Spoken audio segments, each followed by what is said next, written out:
Good evening. This is Pastor Bud Pierce of First United Methodist and Flat Rock United Methodist in Independence, Virginia. Welcome to Good Friday and our service of Tenebrae. We'd like to start the service with an opening prayer. Let us pray. Jesus, crucified and living Savior, we are huddled together in doubt and fear like the disciples of long ago. We do not want to be separated. We do not want to be forsaken. We do not want to say goodbye. We do not want to follow you with a cross. But even as we know you bid us follow you into brokenness and death, we also know that you have gone before. You have faced danger and conquered doubt. As we remember the Good Friday events of long ago, we are brought closer to each other. We feel your presence with us and know that we can go with you because your promise abides with us. Be with us in our hour of need with your sustaining and empowering presence, and renew us in love and service through the power of your sacrifice for us. Amen.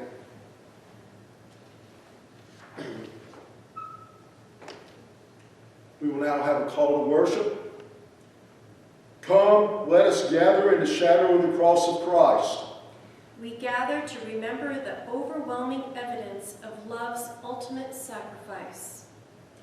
Who would have guessed that the height and depth, the length and width of God's love would look like this, a forsaken Savior on a cross? Certainly not us, who are too often lost amid the world's distractions and responsibilities. Let us gather again in the shadow of the cross of Christ and commit ourselves to remember the price paid. Because of this night, may we ever be mindful of God's sacrificial, life-giving love for us through Jesus Christ, our Lord. Amen. Amen. Our first reading tonight comes from the book of Matthew, the 26th chapter, the 47th through the 56th verse. The betrayal and arrest of Jesus. While he was still speaking, Judas, one of the 12, arrived. With him was a large crowd with swords and clubs. From the chief priest and the elders of the people, now the betrayer had given them a sign, saying, "The one I will kiss is the man, arrest him." At once he came up to Jesus and said, "Greetings, Rabbi," and kissed him. Jesus said to him, "Friend, do what you are here to do." Then they suddenly came and laid hands on Jesus and arrested him. Suddenly, one of those with Jesus put his hands on his sword, drew it, and struck the slave of the high priest, cutting off his ear. Then Jesus said to him, "Put your sword back into its place, for all who take the sword will perish by the sword. Do you think that I cannot appeal to my Father, and he will at once send me more than 12 legions of angels? But how then would the scriptures be fulfilled, which say it must happen in this way?" At that hour Jesus said to the crowds, "Have you come out with swords and clubs to arrest me as though I were a bandit? Day after day I sat in the temple teaching, and you did not arrest me. But all this has taken place so that the scriptures of the prophets may be fulfilled." Then all the disciples deserted him and fled.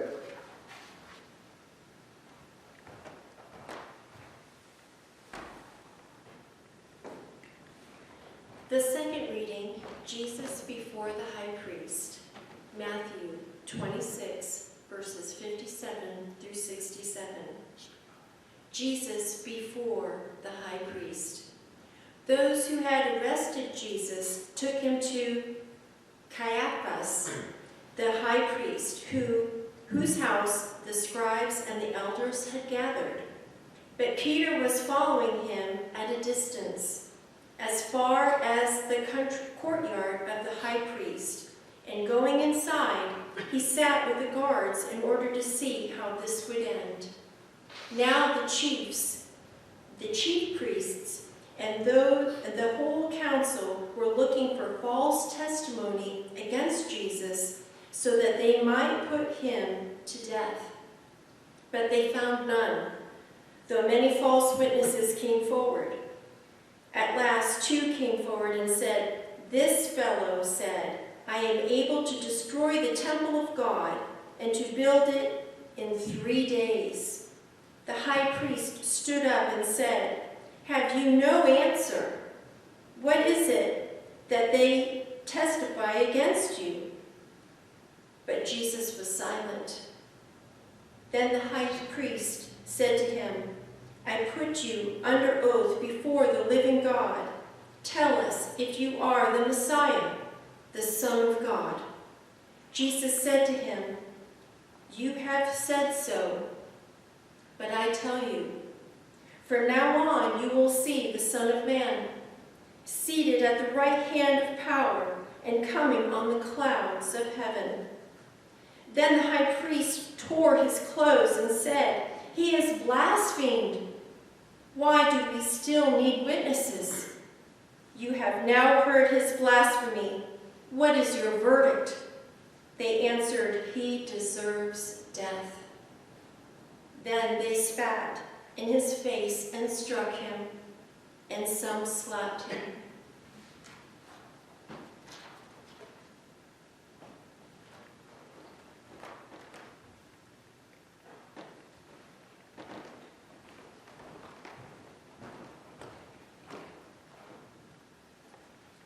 The third reading comes from Matthew 26, 69 through 75.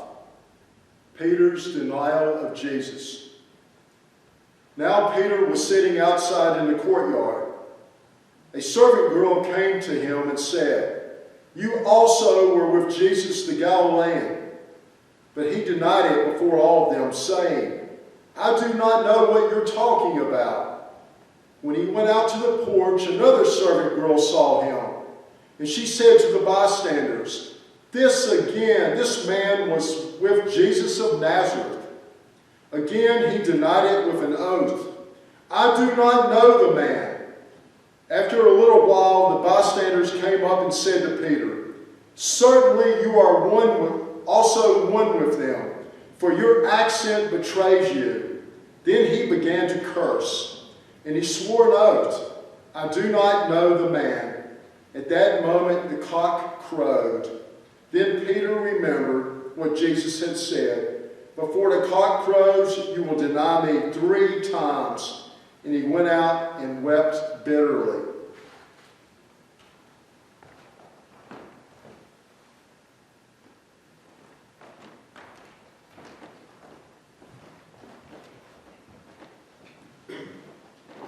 The fourth reading, Matthew chapter 27, verses 11 through 14, and verses 24 through 26.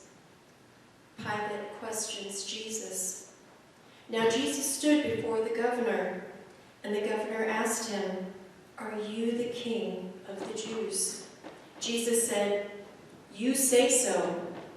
But when he was accused by the chief priests and elders, he did not answer.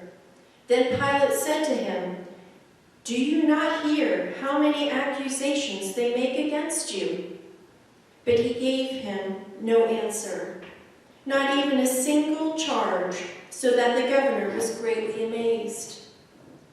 Pilate hands Jesus over to be sacrificed. So when Pilate saw that he could do nothing, but rather that a riot was beginning, he took some water and washed his hands before the crowd, saying, "I am innocent of this man's blood. See to it yourselves." Then the people as a whole answered, "His blood be on us and on our children." So he released Barabbas for them, and after flogging Jesus, he handed him over to be crucified.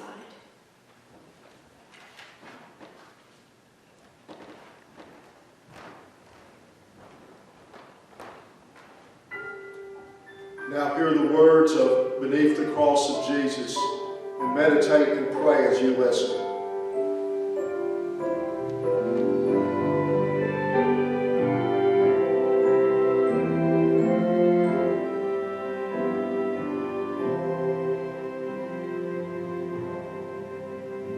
Beneath the cross of Jesus, my faith would take my stand. The shadow of a mighty rock within a weary land. A home within the wilderness, a rest upon the way. From the burning of the noontide heat and the burden of the day. Upon the cross of Jesus, my lifetimes can see the very dying form of one who suffered there for me.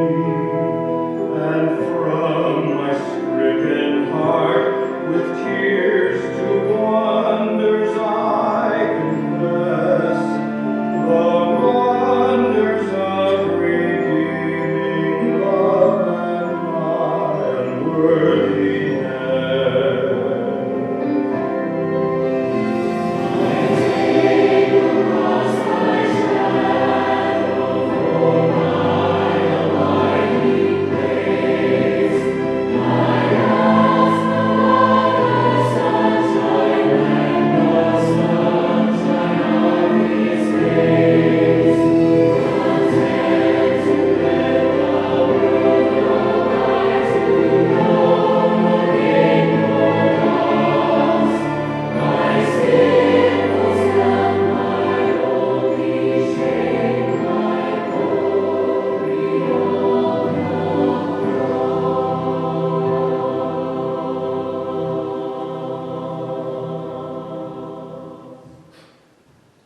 And now for the fifth reading.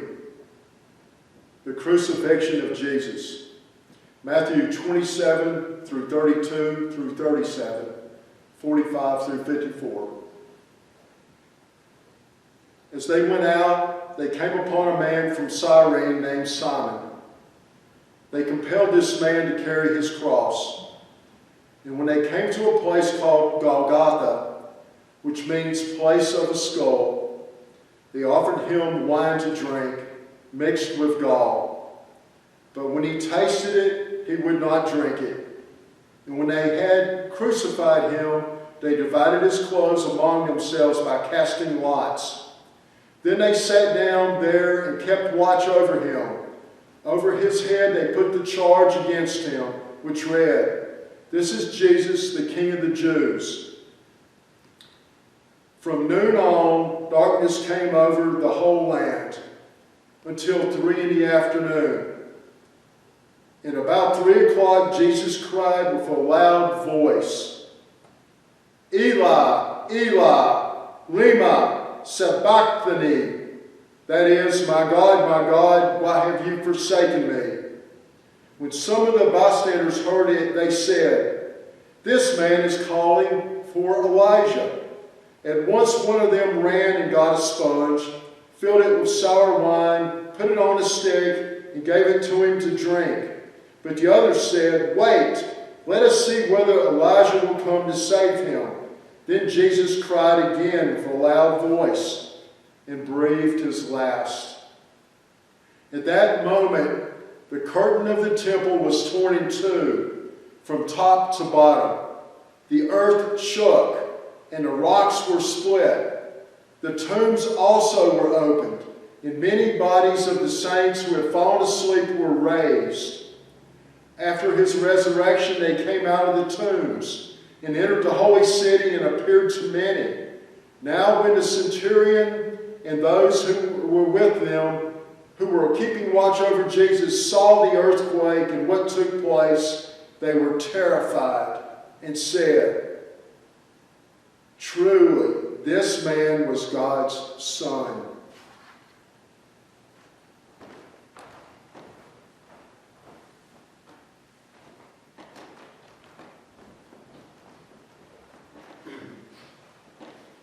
The sixth reading, Matthew 27, verses 57 through 61, the burial of Jesus. When it was evening, there came a rich man from Arimathea, named Joseph, who was also a disciple of Jesus. He went to Pilate and asked for the body of Jesus. Then Pilate ordered it to be given to him. So Joseph took the body and wrapped it in clean linen cloth and laid it in his own new tomb, which he had hewn in the rock. He then rolled a great stone to the door of the tomb and went away. Mary Magdalene and the other Mary were there, sitting opposite the tomb.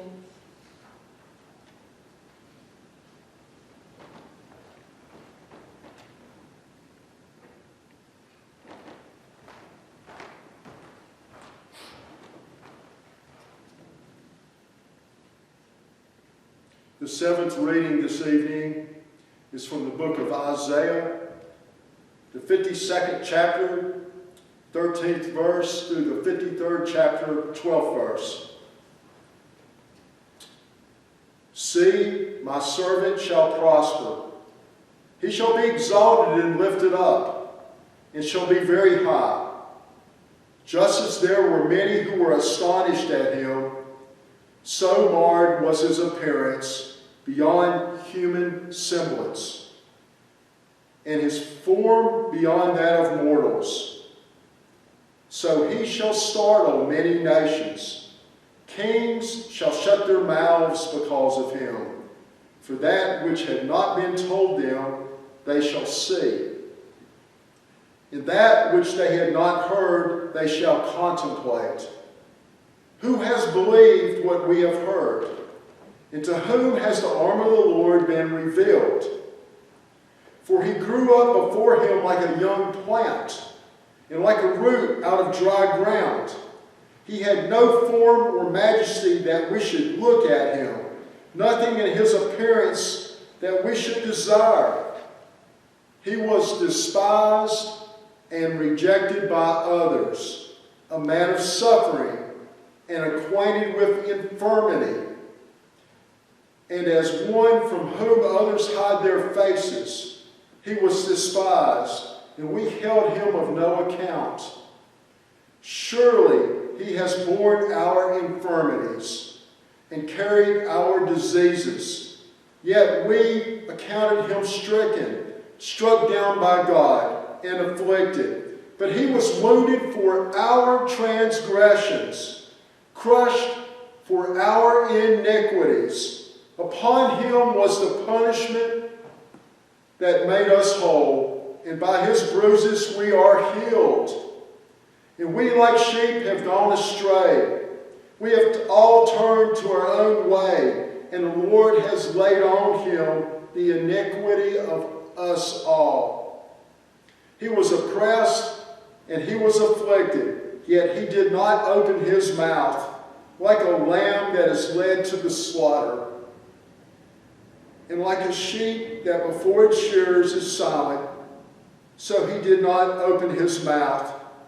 By perversion of justice he was taken away. Who could have imagined his future?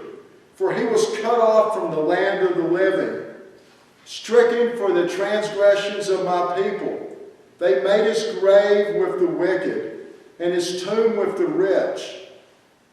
Although he had done no violence, and there was no deceit in his mouth, yet it was the will of the Lord to crush him with pain. When you make his life an offering for sin, he shall see his offspring and shall prolong his days. Through him the will of the Lord shall prosper. Out of his anguish he shall see light.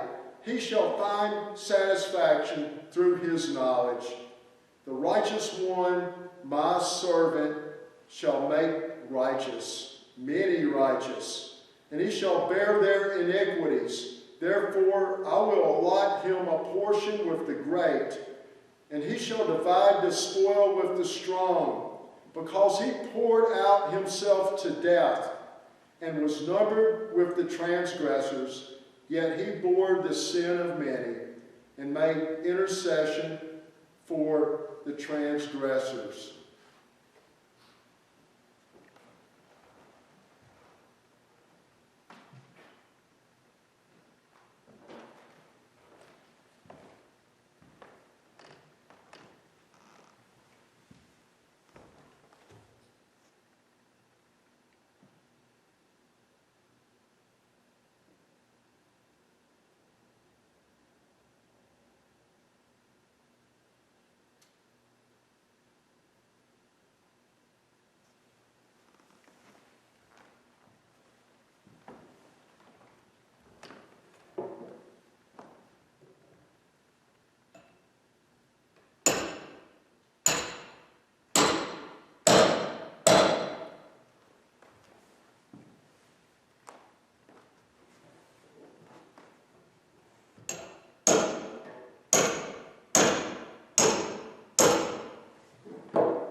Were you there when they crucified my Lord? Were you there when they crucified my Lord?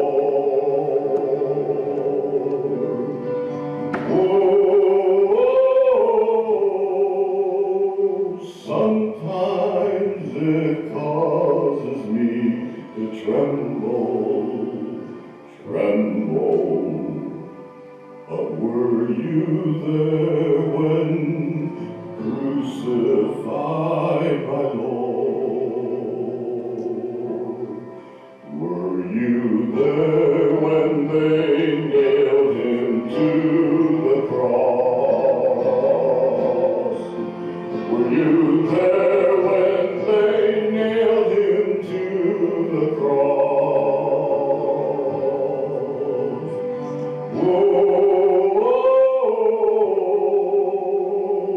Sometimes it causes me to tremble. But were you there when they nailed him to the cross? Were you there when they laid him in the tomb?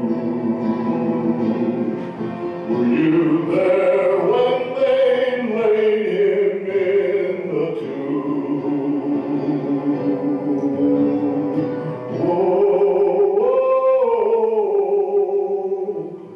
Sometimes it causes me to tremble.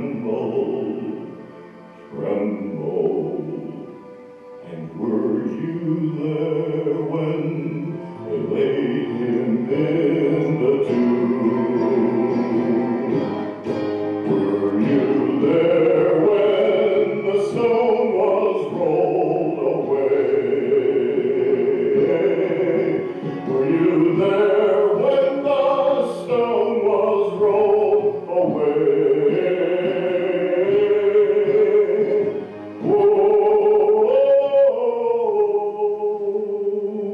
Sometimes it causes me to tremble. And were you there when the stone was rolled away?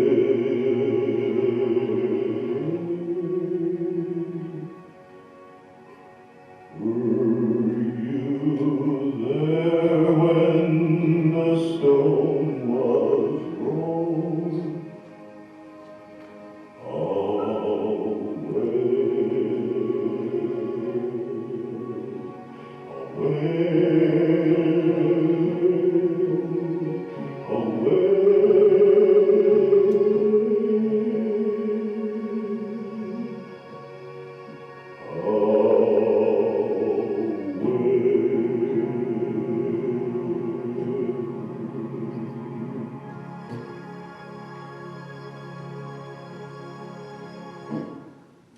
Thank you for attending our service of Tenebrae on this Good Friday. I hope you will reflect on what Jesus did for you in your life. And I hope you will join us again on Sunday morning at our sunrise service at 7 a.m. from Flat Rock. May the Lord bless you, keep you, and watch over you as you go forth. Amen.